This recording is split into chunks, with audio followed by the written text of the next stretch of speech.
a renowned naturalist, was an entomologist from Harvard, but he wrote, "Our relationship to nature is primal. The emotions it evokes arose during the forgotten prehistory of mankind, and hence are deep and shadowed.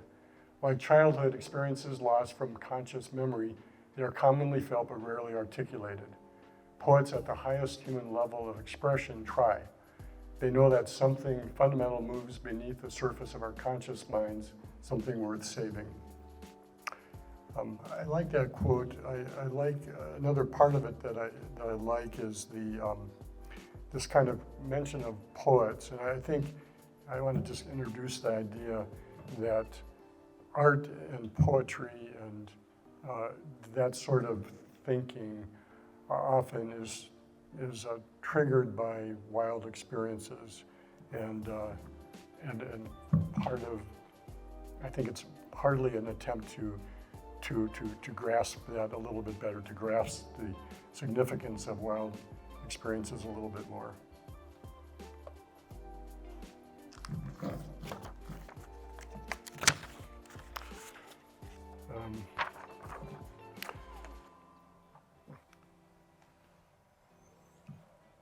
So to understand the importance of wild places for the human psyche, we'll look at wild places from a variety of perspectives and look at it from each of these four perspectives.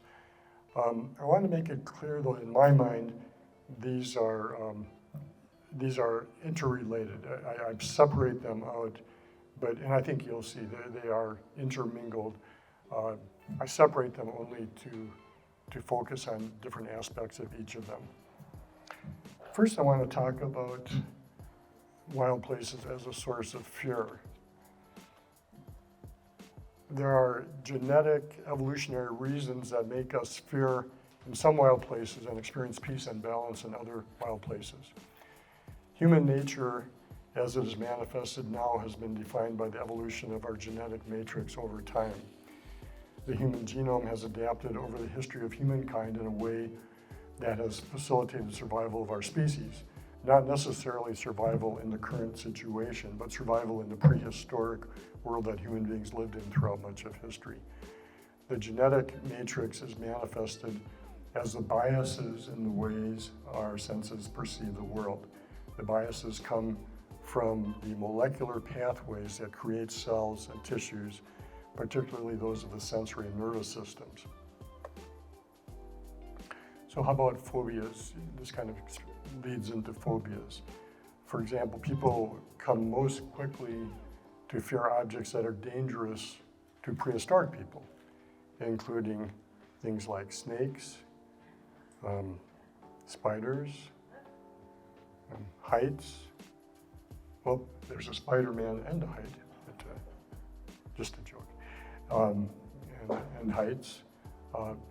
So often a single frightening experience with one of those kinds of things that I just showed you can create a phobia. Whereas interestingly, people are far less prone to acquire fear of knives, guns, automobiles, or electrical outlets, despite the fact that those are undoubtedly much more dangerous in our lives right now. The reason for the difference is probably insufficient time for the evolving species to hardwire reactions in the brain to these newer threats. I want to talk about wild places as a source of strength. The experience, many of you grew up on the edge of or in wild areas. You mentioned fishing at the farm pond, being up in northwestern South Dakota. I'm sure others grew up in those kinds of places. And we've actually really been trying to take away those places, right? So that our kids don't have to deal with the stressors or the fears of those kinds of experiences. I mean, it's sort of what civilization does, right? Is it kind of buffers all the scary parts of nature. But I want to argue that the experience of growing up in and near wild areas is really super important for people's growth and strength. For one thing, they give a playing field in which one has the opportunity to explore one's limits, thereby giving a clearer sense of self and confidence in one's skills. They also give a clear sense of one's place in the power structure of the universe. Since one has been confronted by the powers of nature, like a lightning storm. How many have been in a lightning storm that you probably shouldn't have been in, but couldn't get out of?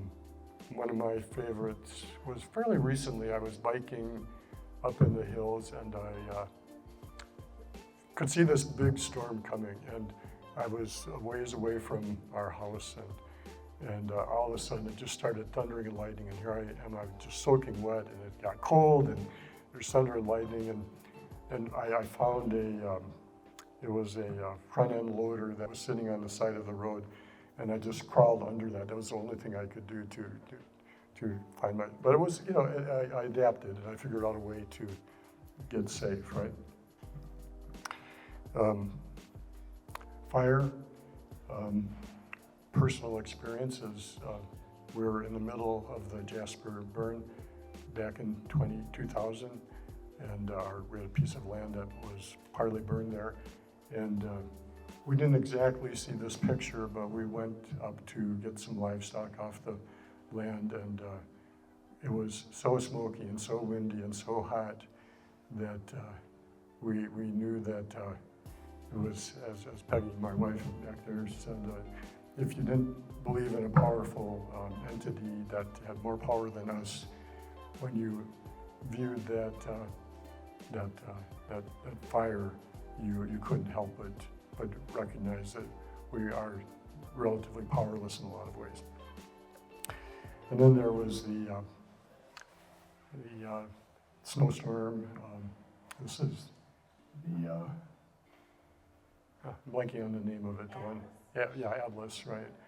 And you know, there's nothing that anybody could do, right? I mean, you sheltered into your house as well as you could, and many of us didn't have electricity or power of any kind, right? Because that was gone, and it was another sort of the strength of something outside of ourselves speaking to us about our relative insignificance. And then finally the deaths due to that too. But people who dealt with that had to figure out ways of coping, adapting, and there's a sense of strength that came out of that. Another experience that I had, I think was interesting, that kind of highlights this strength issue was, I had there's a 16-year-old boy who was visiting us at our ranch, and we needed to move cattle from one section to another, so I had a really nice horse that he could ride, and I put him on this horse. He was from the Twin Cities, and we got out there moving these cattle, and it was, you know, a pretty nice day initially. And then a big storm came up, and it just pelted us with hail, you know. So there we are out in the middle of this valley, and you know, and it's hailing on us, and our horses are kind of, you know, they're a little nervous, and some of them are more than others. And he says, "Well, what are we going to do?" Like almost as if he was asking. We must be able to go inside now, right? And I said, well, we just you know, sit here, hang on with your legs, and hold on to the saddle horn if you need to, and it'll go away eventually, and we'll get through this. And we did, and the storm went away, and the sun came out, and we dried out, and we went on with our day. But it was, I thought it was, what a neat thing for him to have that experience, to have to just kind of, you know, be in the power of nature and live with it and cope with it and work his way through it. The third thing I want to talk about wild places is wild places as inner peacemaker. So this is a graph that I use in my practice. It's called a mood graph, and the vertical axis is energy, So at the top is high energy, the bottom axis is low energy. The horizontal axis is mood. So on the far right, it says euphoria, and on the far left, it says dysphoria. So happiness and sadness. People normally who are feeling, balanced and dealing with their life well, bite off a little bit of each quadrant. So depending on their situation, they might have energy and feel happy, or they might have energy and feel sad, or so it's normal to have variations in mood, right? We think of, in my world of psychiatry, we think of a second concentric circle. And when people are inside of that second concentric circle, they have these experiences, but they're a little bit more intense.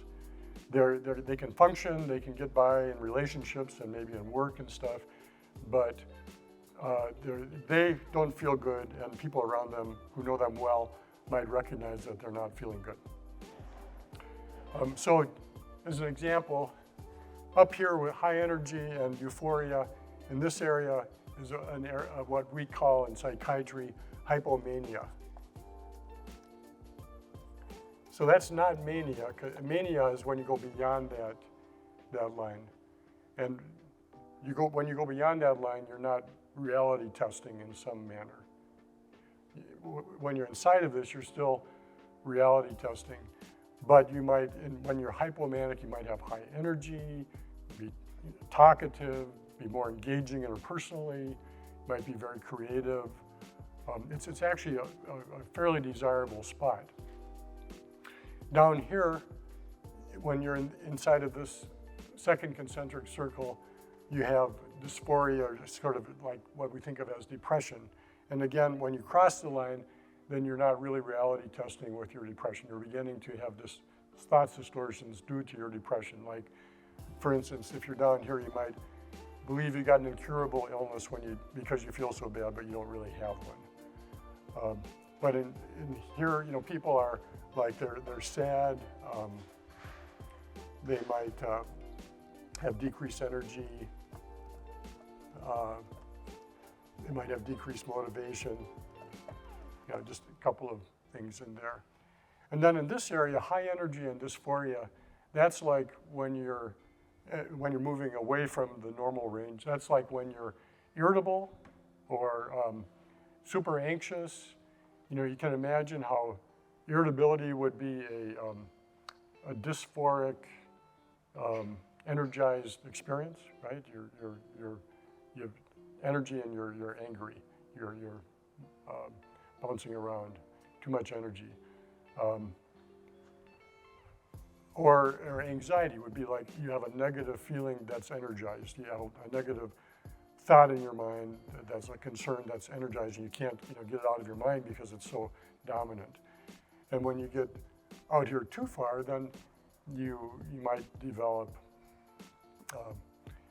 even become so irritable that you might injure people, or you might become so anxious that you become incapacitated. So that's kind of what I'm thinking of in this quadrant. But this is the quadrant that I really want you to think about when I'm thinking about seeking the peacefulness of wild places. Because, so can anybody give me an example of feeling euphoric but low energy? When do you feel happy but low energy? What would that be like? What would be another adjective for that? Yeah, right. So it'd be, sort of a meditative experience, right?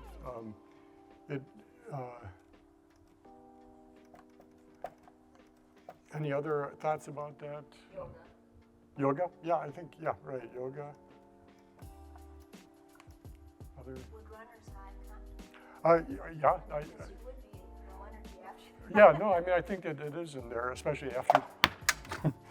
after when you're done running. So yeah, you have the idea. It's things that It's like when you're, I mean, it's actually a place of mind that people seek, right? Because you feel good, you feel relaxed. It's like going on vacation, right?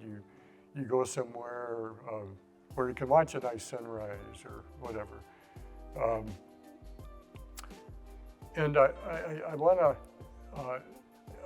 one of my observations as a psychiatrist of 35 years and seeing lots and lots of people is that people who visit this area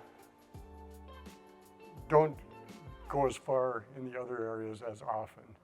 And I'm not saying that's an absolute rule, but in general, and in fact, if you're having a problem with these other quadrants, if you're getting too far out, if you can find a way to get yourself into this quadrant periodically, you can't be there all the time probably, but periodically it is a balancing spot. People do that in different ways: running, music, yoga, meditation.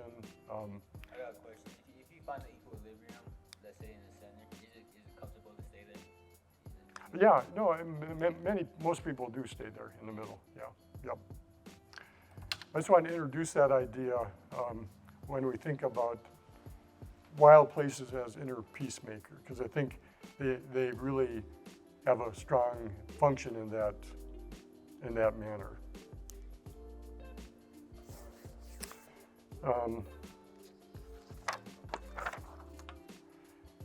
Okay.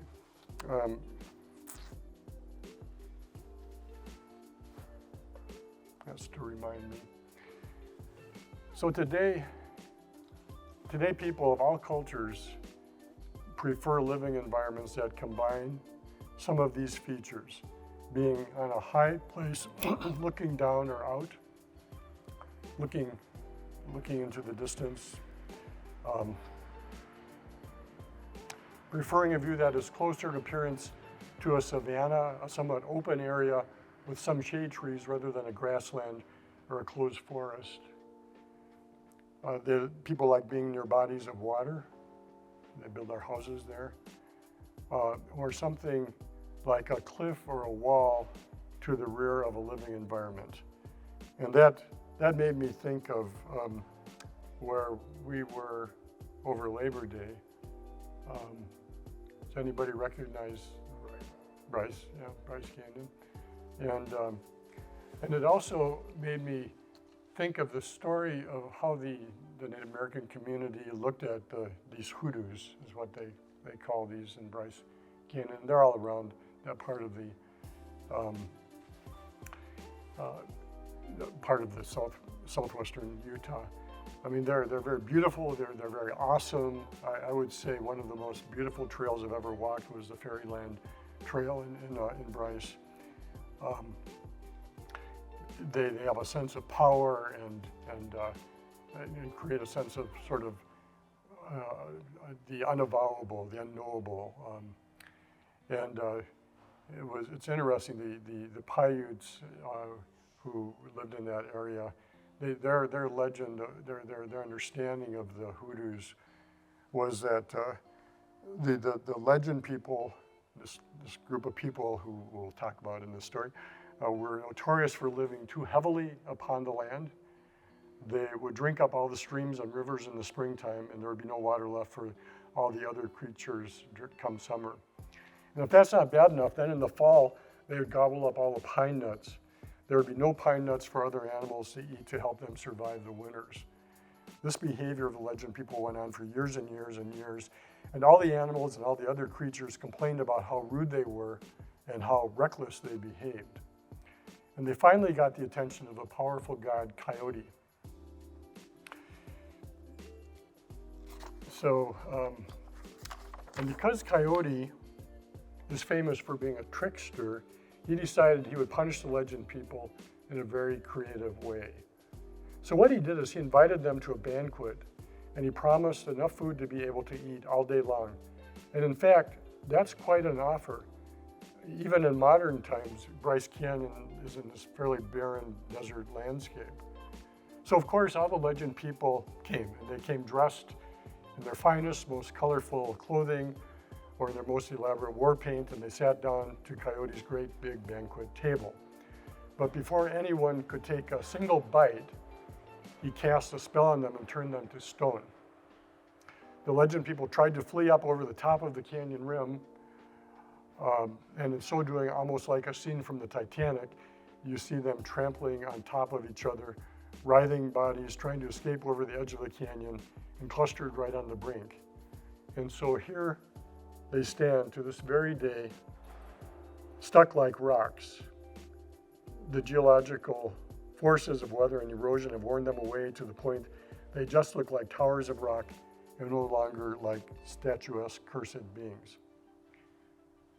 And I thought it was, at first I thought, well, you just watch it and look at it, but the story, even though, I mean, it's a story that somebody made up, I don't know if it's true or not, but it adds it's a group of people trying to get their arms around how wonderful and how majestic this place was in my mind. They gave it a story to describe it. And I think these kinds of stories about our wild places are also an important way of informing us about them historically. Given that the natural boundary is still embedded in our genes and cannot be eradicated, it's not surprising that it doesn't just affect our choice of habitat, it affects our physical and emotional well-being. For example, there are studies that show that just a view of natural environments, especially parklands, savannas, leads to a decline in fear and anger and creates an overall feeling of tranquility. Another one, post-surgical patients allowed to look out at trees recovered more quickly and had less need for pain medications than identical cohort who didn't view trees. A third one, prisoners in cells given a view of adjacent farmland had a lower sick call rate than those confined with a view of the prison courtyard. A fourth one, business employees reported fewer feelings of stress and greater job satisfaction when their outside view was a natural environment. A fifth, psychiatric inpatients exposed to various forms of wall art responded more favorably to art depicting natural environments. And in this study, during 15 years of patient attacks on wall art, all were directed at abstract paintings. So when people got mad and they acted out, it was all against abstract paintings.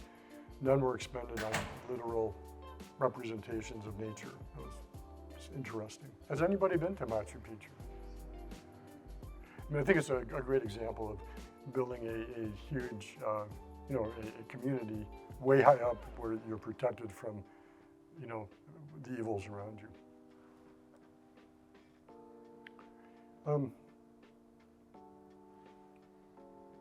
So now I want to talk about wild places as maker of mindfulness. A couple of months ago, we talked about mindfulness a little bit. I don't know, were some of you here for that? I just want to review a little bit of that.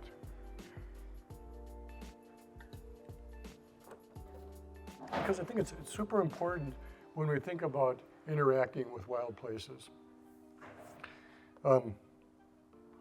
So that Walt Whitman poem, again, I thought it was, a fabulous example of mindfulness.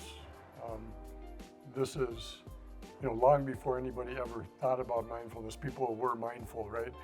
I mean, it's not something that we just invented. And Walt Whitman was kind of describing how when we, take part in some of these natural wild places, they become part of us and enter our soul, actually.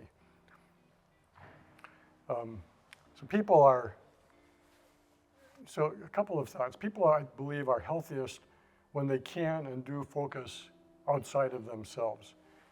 Anybody who's ever been depressed or anxious or psychotic or mentally ill in any way knows that it is, you have no choice but to focus on yourself. I mean, it becomes, you don't want to, but you don't have any choice but to do that. And one of the ways that people sometimes can move through that is by focusing outside of themselves. this is even true when people can see their own thoughts as not necessarily reflecting their inner core, which is what Galen was talking about with mindfulness. Our own thoughts don't have to be us. It could be a thought that you could observe as being outside of you. But they actually reflect a response to the world that you can choose to accept or reject. Secondly, people are emotionally healthiest when they function in a community in which they appreciate that other parts of their community have meaning. But it's not just them that has meaning, but other parts of the community have meaning.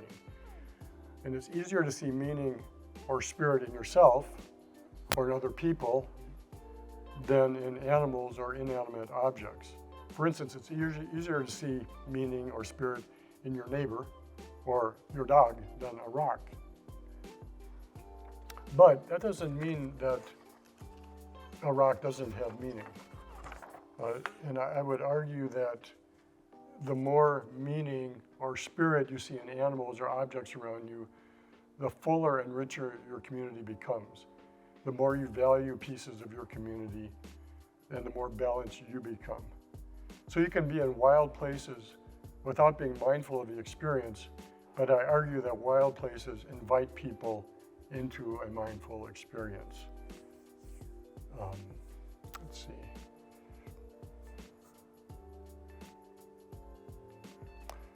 So, I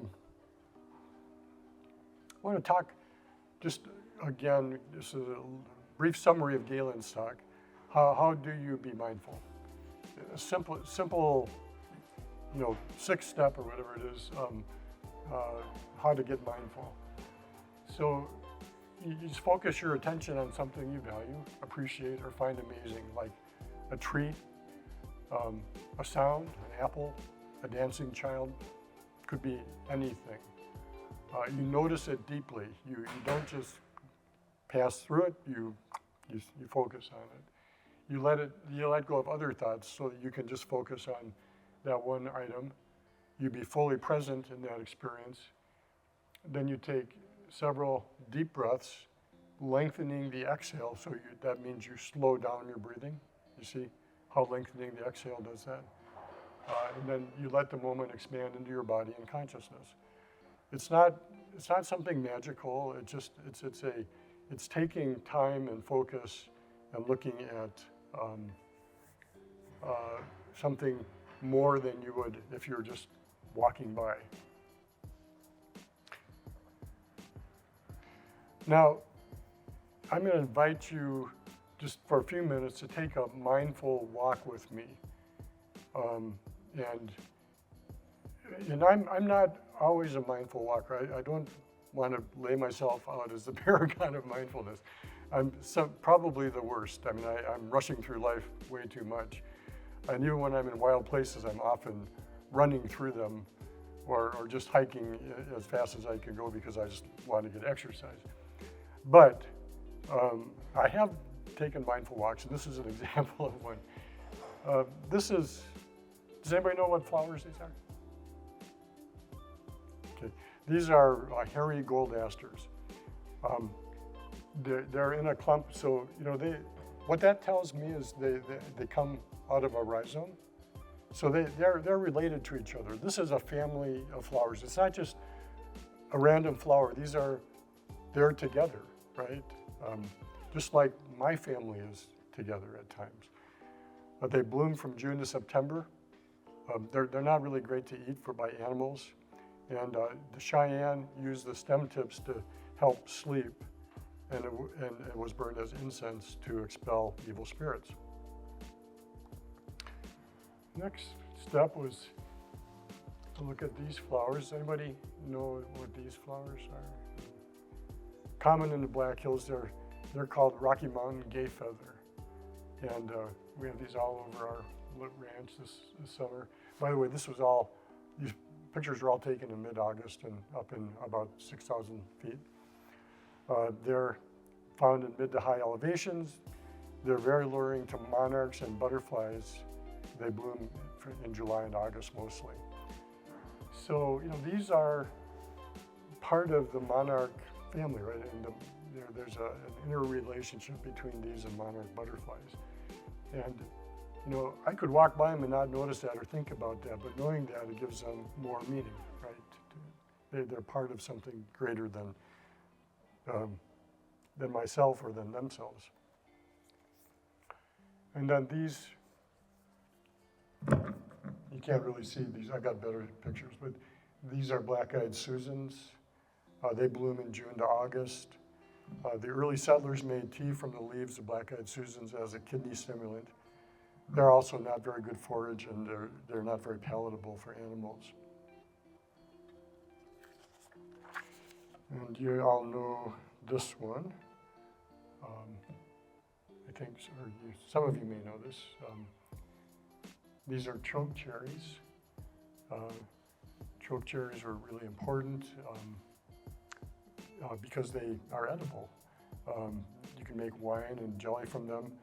The Native Americans ate the fruit fresh and preserved it by drying it. And then it was added to venison to make pemmican in the Lakota tribes. This is a little bit more black-eyed Susan and prairie gay feather. They come back in the walk. And this is daisy fleabane.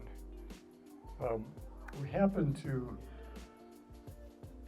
have some daisies in by a little cabin we had up there, and we disrupted the soil doing some work around the cabin. And this year, the whole area around the cabin came back with daisies. It was the most spectacular daisy field we've ever seen. I think one of the lessons there was that they're a great ground cover. They really hold the soil when you disrupt it. And this is aster. Blooms from August to October, mostly on prairie. Little grazing value, probably not palatable. And this is a vetch. Blooms May to June, maybe grazed to some extent. And one more look at the black-eyed Susan and Rocky Mountain gay feather. I guess I brought this up because I wanted to think about the importance of noticing, being mindful of wild places. And as a segue into the next piece, I'm going to introduce the idea of walking, doing a mindful walk, and viewing it as microdosing on wild places. Are you a little bit familiar with the idea of microdosing? We hear about it, or I hear about it, people microdosing on LSD or psilocybin, those kinds of hallucinogenic drugs, and I'm sure that they have interesting experiences, but I want to suggest that by microdosing on parts of wild places, you have some of the experience of the awesomeness of wild places that you can take with you throughout your daily life.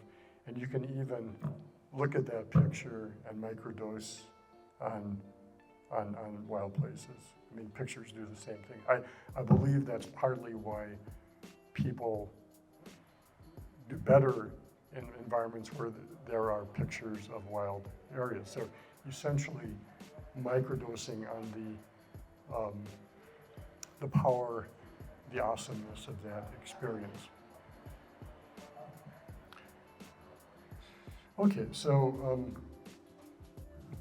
I want to talk about wild places as a source of spirituality. And you'll see that I'm looping back into fear, source of fear, source of strength. These are all really related, but I want to talk just a little bit about spirituality as a single issue.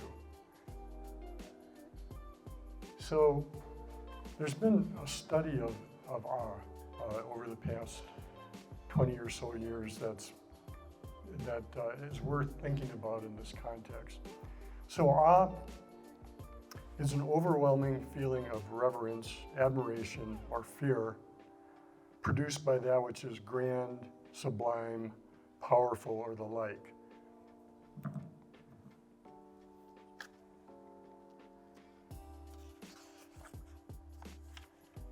So one of the writers about awe said that awe, it needs to have both perceived vastness and a need for accommodation.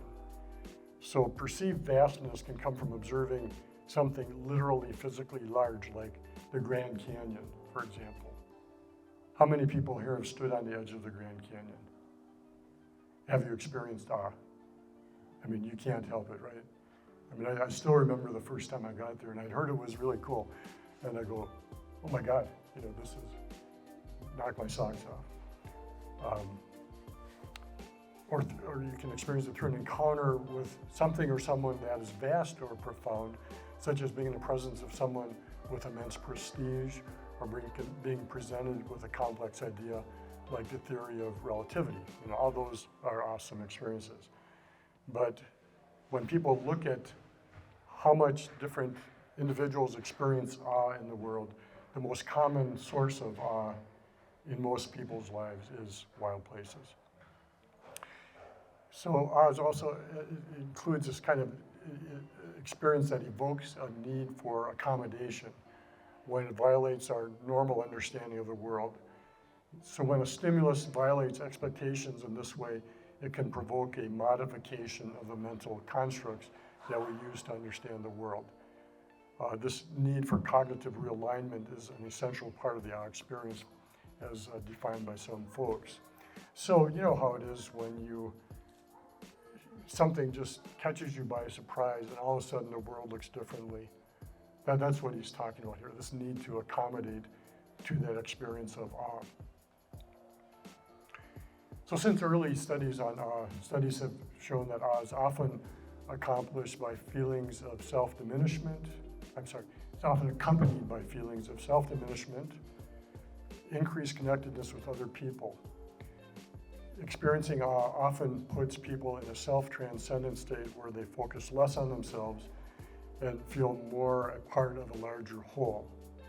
In this way, awe can be considered an altered state of consciousness akin to like a flow state in addition to an emotional state. So I want you to think for a minute about a time you experienced awe. I want to give you a couple of examples that just to kind of shake your memory, but a couple of experiences for me. One was, I was on the north rim of the Grand Canyon, and we were going in there to have dinner. There's a nice lodge there with a good dining area. And we walked in, we were going to have dinner, and there was a room to the left side as you walk in the door, and you could see that there was a light there, and you could go into that room. So we stepped into this room, and it's a glass room, like an atrium, that looks out over the Grand Canyon. It sits right on the very edge of the Grand Canyon, and it was sunset on the Grand Canyon, and I walked in this room, it's completely quiet. There's not a cloud, not a creature was stirring, not even a mouse. And I stood there and just watched, and it was like, oh. And then you realize there were about 20 or 30 people in that room, and there was not a person who would even breathe hard because they didn't want to disrupt it. So that was, I thought, an experience. I've had other experiences like that. Just one time I was on the north shore of Lake Superior watching the sunset. I was with some friends and they were all getting ready to eat, and I was sitting on a rock and I was watching the sunset from behind me, because it's setting in the west. But there was a series of rainbows that went on for about 30 to 45 minutes, just changing colors continuously as I looked east. It was just completely dumbfounding. And then another experience of awe that I had was watching the Jasper fire burn, as we mentioned earlier. Again, there are many triggers of awe, including works of art, religious experiences, heroic events. but nature is one of the common triggers of that. So, you've had a chance to think. Tell me about your experience.